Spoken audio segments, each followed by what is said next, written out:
Pour le compte du COPI citoyen, nous avons depuis le début d'abord de l'idée de l'instauration d'un bulletin unique, parce que c'était une idée, une proposition d'abord du CGE. Nous avons commencé à interpeller l'opinion nationale et internationale sur les dangers du format de ce bulletin dit bulletin unique. Nous n'avons pas pu entreprendre les démarches juridiques, on va le dire comme tel, qui sied simplement du fait qu'on ne pouvait pas attaquer une proposition. Il fallait que cette proposition soit actée en texte. Et en l'espèce, l'article 14A du Code électoral précise que le CGE émet des propositions à l'adresse des autorités compétentes.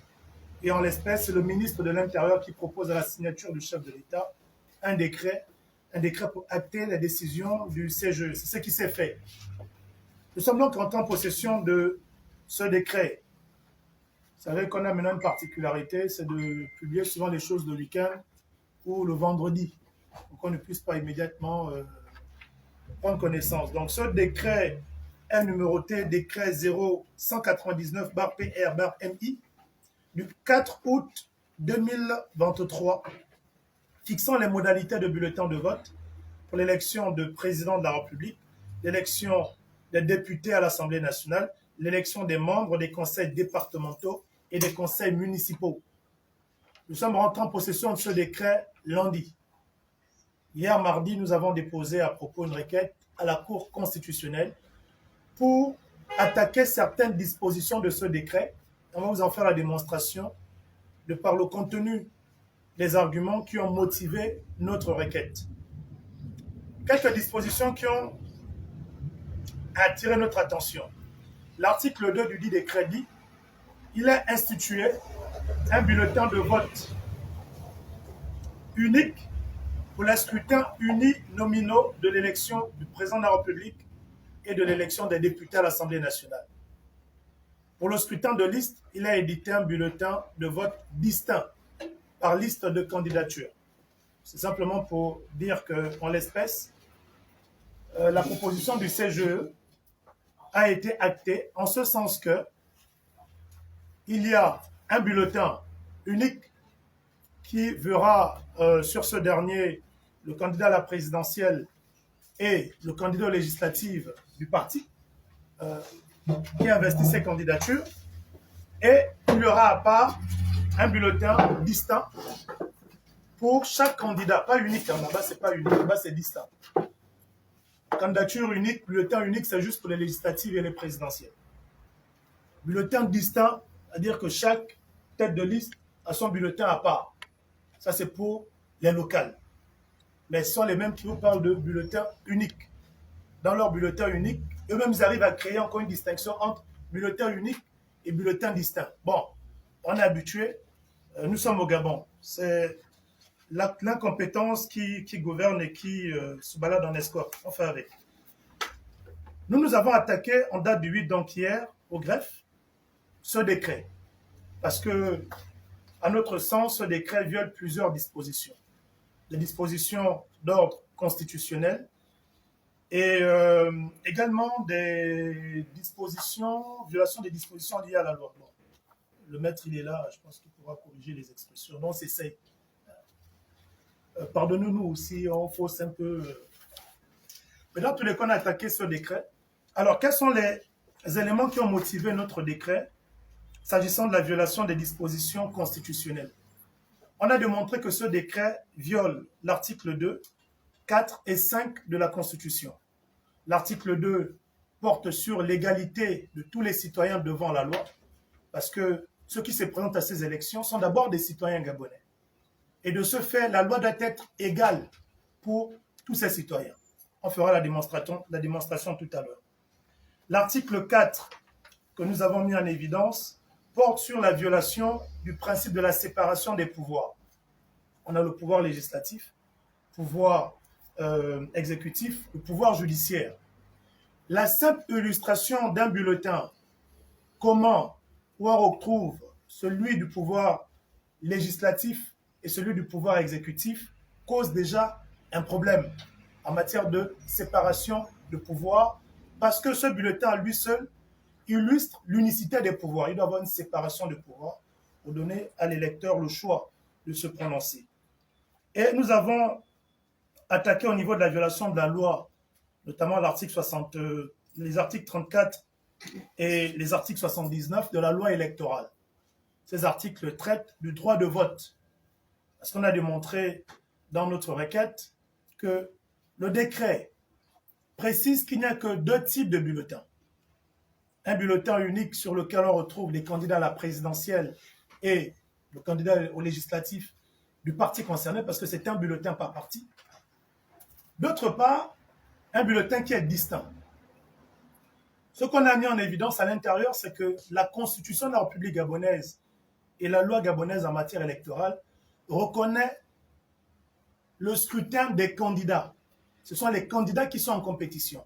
Ce ne sont pas les partis politiques qui sont en compétition. D'ailleurs, l'article 10, en rapport avec les critères du président de la République, traite de la candidature d'un citoyen au poste de président de la République. Que ce citoyen soit membre d'un parti politique ou non. Il ne traite pas de la candidature d'un parti politique à une élection. Parce que le bulletin unique par parti politique sous-entend qu'on rentre dans une compétition, une élection de parti politique. C'est d'abord une élection de citoyens, qu'ils appartiennent à un parti politique ou non. Donc il y a plusieurs violations qui ont été mises en évidence. Observons maintenant ensemble les différentes violations. Alors, de la violation du principe de l'égalité de tous les citoyens. Donc, quand on fait une interprétation combinée des articles 2 et 3 du décret qui il ressort que seuls les partis politiques ayant présenté des candidats aux législatives et à la présidentielle ont la certitude que l'électeur votera pour un candidat à la présidentielle et un candidat, son député. Ce sont les seuls. Ça veut dire que ceux qui sont des partis politiques, qui n'ont présenté par exemple qu'un candidat à la présidentielle, l'électeur ne pourra pas choisir le candidat à la députation. Ceux qui n'ont présenté qu'un candidat à la députation et pas de candidat à la présidentielle, si l'électeur choisit le candidat à la députation, il ne pourra pas choisir un candidat à la présidentielle. C'est pareil pour les indépendants. Celui qui est indépendant à la présidentielle, si moi j'ai choisi l'indépendant à la présidentielle, je ne pourrai plus choisir un député qui soit d'un parti politique autre ou un député indépendant. Pareil, si je suis indépendant aux législatives, la personne qui vote pour moi ne pourra plus choisir un président qui soit un candidat indépendant ou le candidat d'un parti politique. Donc là, on se retrouve en pleine violation de l'égalité de tous les citoyens devant la loi. Parce que les seuls citoyens qui sont avantagés dans ce cas de figure, ce sont ceux qui vont voter pour les partis qui ont investi à la fois un président de la République et un candidat législatif. Mais pour tous les autres citoyens dont les bulletins n'englobent pas ces 2 types de candidatures, ils sont lésés. Alors que la Constitution, son article 2, alinéa 2, consacre le principe d'égalité de tous les citoyens devant la loi. Donc la loi électorale, les décrets qui sont pris doivent garantir une équité à tous les citoyens lorsqu'ils se rendent dans un bureau de vote. Ça, c'est le premier aspect que nous avons soulevé. Je profite de la présence de Maître Kevin. Je ne sais pas sur cet aspect, il y a des éléments à rajouter pour qu'on puisse attaquer le second aspect. Là, je suis à l'école. Si le maître a dit c'est bon, c'est qu'on avance.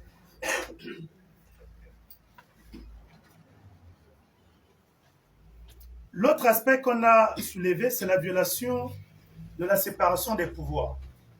Parce qu'on a d'une part, c'est l'article 3 de la Constitution, l'article 5 qui dit « La République gabonaise est organisée selon les principes de la souveraineté nationale, de la séparation des pouvoirs exécutifs, législatifs et judiciaires et celui de l'État de droit. » On a les questions de souveraineté, on a les questions de séparation de pouvoir. On va me dire, mais en quoi le décret viole le principe de séparation de pouvoir? Ce sont les éléments qu'on vient d'avancer. On a un bulletin unique qui englobe l'élection à 2 pouvoirs distincts. Candidat à la présidentielle qui relève du pouvoir exécutif et candidat au législatif qui relève du pouvoir législatif. Le bulletin à lui seul est déjà illustratif de la violation de cette séparation de pouvoir. logiquement, en l'espèce, pour qu'il n'y ait pas séparation de pouvoir, même s'il est question d'un bulletin unique, on doit retrouver sur un même bulletin les candidats par catégorie d'élection. C'est-à-dire, si on a un bulletin réservé aux candidats à la présidentielle, on retrouve tous les candidats à la présidentielle. Il n'y a pas de violation parce que dans ce bulletin unique, ce sont les candidats qui sont en train de compétir pour le même pouvoir, le pouvoir exécutif. Si on a un bulletin unique, on doit retrouver sur ce bulletin unique pour les législatives tous les candidats législatifs de la circonscription. Il n'y a pas de violation parce que tous ces candidats sont sur la compétition pour ce pouvoir. Si on est au local, on doit en faire autant, retrouver tous les candidats au local de la circonscription, les têtes de liste singulièrement. Là, on reste et on obéit au principe de la séparation des pouvoirs. Mais quant au ministre de l'Intérieur, qui a quand même une gestion de plus de 30 ans en matière électorale, qui est présenté aux yeux de l'opinion comme quelqu'un de capé sur toutes ces questions, vient nous produire ça. Et quand nous on dit qu'on a en face un groupe d'ignorants en bande organisée, on dit on insulte. Non, ce n'est pas une insulte. L'ignorance n'est pas une insulte. Quand on met médiocre, ce n'est pas une insulte. Quand on met ignorant, ce n'est pas une insulte, c'est un qualificatif de l'état de certaines personnes. Et là, on est en face d'un groupe d'ignorants. Parce que quand on a un minimum de connaissances sur ces questions, on ne se permet pas de faire pareille chose. Parce que tous les actes qu'ils posent ont un caractère pédagogique. Et non, on s'oppose à ceux qu'ils rendent et ils abrutissent la population gabonaise et les citoyens gabonais. C'est pour cela que nous tenons mort du cul sur cette position. Donc, voilà un peu le principe que nous avons mis en évidence sur la violation des séparations des pouvoirs. Parce que là, on nous instaure maintenant un bulletin unique et on nous met dans une compétition de partis politiques et plus de compétition de candidats. C'est quelque chose qui est assez grave. Plus grave, interdire à un citoyen de choisir qui sera son président et qui sera son député et contraindre ce dernier à se prononcer de la façon suivante. Si tu as choisi ton président à l'élection, tu n'as plus le droit de choisir ton député. Si tu as choisi ton député, tu n'as plus le droit de choisir ton président. C'est une violation manifeste des droits du citoyen au-delà de violer la Constitution.